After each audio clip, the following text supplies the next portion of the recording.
Qazan kotletini mütləq bu üsulla hazırlayın, çox bəyənəcəksiniz. Əvvəlcə dana ətini quyruqlu və soğanla birlikdə ət maşından keçirdirəm.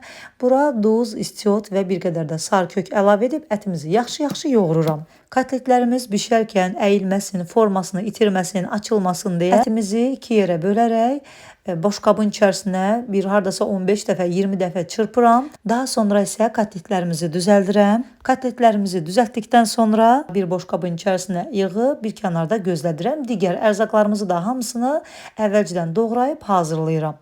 Tavamızın içərisinə ankor kərə yağımızdan əlavə edirəm. Yağımızı əridirəm.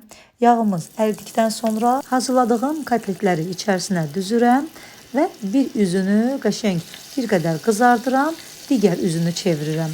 Burada şərt deyil ki, kotletlər tam bişsin, çünki tərəvəzlərlə birlikdə də kotletlər bişəcək. Ona görə hər iki üzünü demək olar mühürləyirəm və gördüyünüz kimi bu açıq qalan qismlərini də kartofları kətə kəsənlə, fiqurlu alətlə qəşəng bunları doğrayıb yığıram və kartofları da düzdükdən sonra üzərinə bir ədəd soğanı ortadan 2 yerə bölüb nazik halqavari şəkildə doğrayıb düzürəm.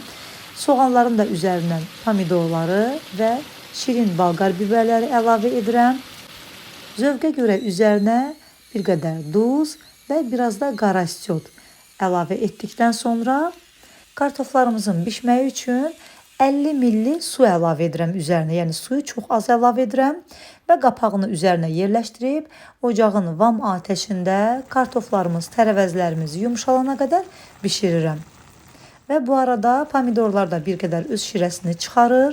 Artıq burada yeməyimiz tam hazır oldu. Kartoflar da yumşalıb, biberlər də yumşaldığına görə ən sonda üzərinə yarım dəstə keşniş və ya cəfəri. Mən bu dəfə cəfərdən istifadə etdim.